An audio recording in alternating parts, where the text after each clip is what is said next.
ఒకరోజు గణేశుడు ఒక చిన్న బాలుడి రూపంలో ఒక గ్రామానికి వెళ్ళాడు. ఒక చేతిలో కొంత అన్నం, మరో చేతిలో పాలు పట్టుకుని గ్రామంలో తిరుగుతూ ఇవి కలిపి ఖీర్ చేసి ఇవ్వగలరా అని అడిగాడు. అయితే అందరూ తమ పనుల్లో ఉండడంతో ఎవ్వరూ సహాయం చేయలేదు. తరువాత ఒక పేద స్త్రీ ఇంటికి వెళ్ళాడు. ఆమె ఆహ్వానించి ఖీర్ చేయడానికి అంగీకరించింది. ఆమె అన్నం పాలు కలిపి వండేందుకు పెట్టి అలసిపోయి అలా నిద్రపోయింది. అదే సమయంలో బాలుడు బయటకు వెళ్ళి ఆడుకుంటూ గడిపాడు. ఆమె మేల్కొనేసరికి ఖీర్ పూర్తిగా సిద్ధంగా ఉంది. అది అత్యంత రుచికరంగా మారింది. ఆమెకు ఆహారం చాలా అవసరం. కానీ తను తినే ముందు గణేశుడి విగ్రహానికి కొంత నైవేద్యంగా పెట్టింది. తరువాత తను తినడం ప్రారంభించింది. అయితే ఎంత తిన్నా కుండలో ఉన్న ఖీర్ తినడం లేదు.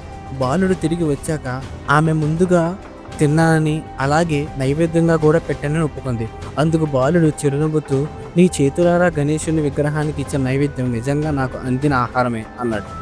దీంతో ఆమె గణేశుడి పాదాలకు తడిమి ఏడ్చింది. గణేశుడు ఆమెను ధాన్యాలతో ఆశీర్వదించాడు.